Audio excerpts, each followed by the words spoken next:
Kalau dengar kata DPR, banyak yang langsung teringat dengan gedung besar berkubah hijau di Jakarta. Tapi, tahukah kalian kalau DPR yang kita kenal sekarang lahir dari proses panjang, penuh perubahan, dan bahkan sempat berganti bentuk berkali-kali? Dalam video ini, kita akan bahas sejarah terbentuknya DPR di Indonesia, mulai dari masa awal kemerdekaan, Republik Indonesia Serikat, Pemilu 1955, masa Orde Lama, Orde Baru, hingga Reformasi. Siap? Mari kita mulai.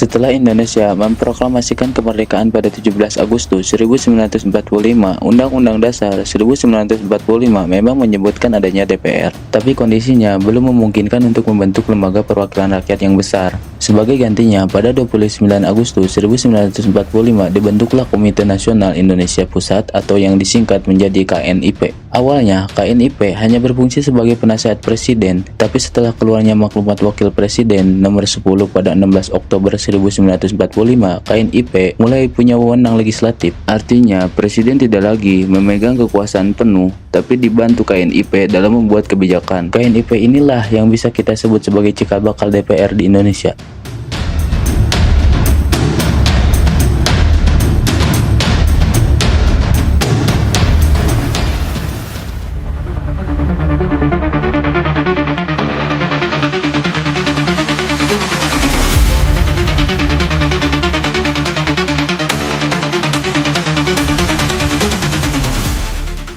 Situasi politik Indonesia terus berubah. Pada 27 Desember 1949, Belanda akhirnya mengakui kedaulatan Indonesia, tapi dengan syarat Indonesia berbentuk Republik Indonesia Serikat atau yang disingkat RIS. Dalam sistem ini, dibentuklah Dewan Perwakilan Rakyat, yaitu RIS, sebuah parlemen yang memiliki negara-negara bagian RIS. Namun, bentuk federal ini tidak bertahan lama, banyak daerah tidak setuju, dan akhirnya pada 17 Agustus 1950, RIS dibubarkan.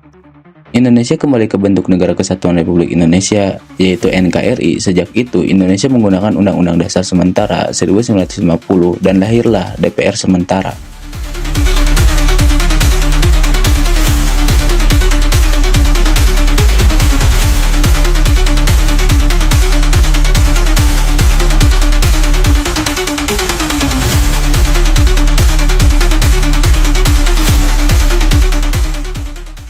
Lima tahun kemudian, tepatnya tahun 1955, Indonesia menyelenggarakan pemilihan umum pertama. Pemilu ini sangat istimewa karena benar-benar demokratis dan jadi yang pertama dalam sejarah bangsa kita. Adapun partai-partai besar yang ikut serta pada saat itu yaitu Partai PNI, Partai Masyumi, Partai NU, juga Partai PKI. Hasilnya, keempat partai itu mendominasi kursi DPR. DPR hasil pemilu 1955 ini sering dianggap sebagai DPR sejati pertama karena anggotanya benar-benar dipilih rakyat. Mereka membahas banyak hal, salah satunya rencana membuat konstitusi baru.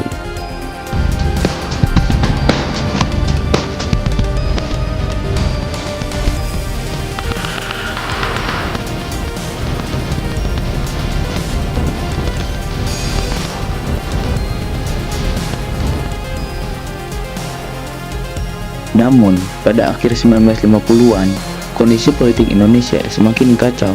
Presiden Soekarno mulai menerapkan sistem demokrasi terpimpin. Dalam sistem ini, DPR tidak lagi punya kebebasan penuh. Contohnya, pada tahun 1960, Presiden Soekarno membuarkan DPR hasil pemilu 1955 karena tidak menyetujui RAPBN. Sebagai gantinya, ia membentuk DPR gotong royong yang disingkat DPR GR, yang anggotanya ditunjuk, bukan dipilih rakyat. Artinya, semangat demokrasi yang dibangun lewat pemilu 1955 sempat terhenti.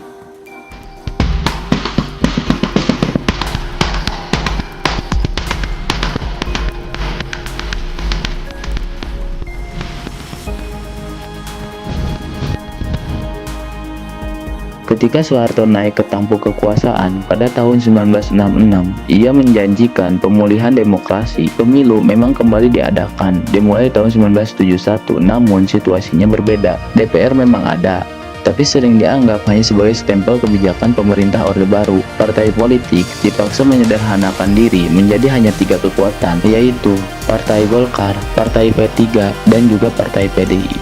Partai Golkar selalu menang besar dalam setiap pemilu, sehingga DPR tidak bisa benar-benar berfungsi sebagai pengawas pemerintah.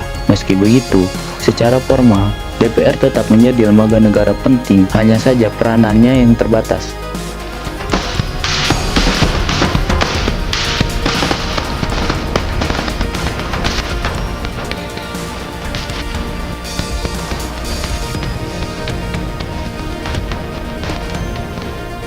Krisis 1997 sampai 1998 mengguncang Indonesia. Gerakan reformasi menuntut perubahan besar, termasuk pada sistem politik. Setelah Presiden Soeharto lengser tahun 1998, DPR mendapat kekuatan baru. Undang-Undang Dasar 1945 mengalami 4 kali amandemen dan hasilnya sangat penting. Presiden tidak bisa lagi membubarkan DPR. DPR memiliki kekuatan lebih besar dalam pembuatan undang-undang. DPR punya fungsi yang lebih jelas, legislatif, anggaran, dan pengawasan. Di era reformasi, inilah DPR yang benar-benar diharapkan menjadi lembaga yang mewakili rakyat, meski prakteknya masih sering menuai kritik.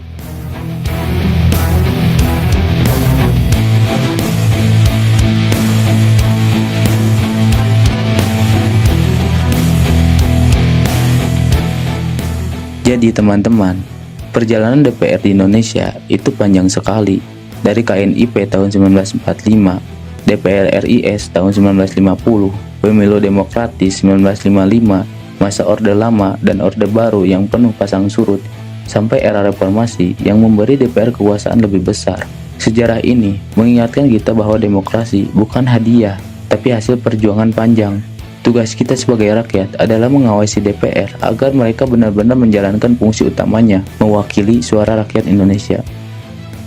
Kalau kalian ingin tahu lebih dalam tentang sejarah lembaga negara lain, tulis di komentar.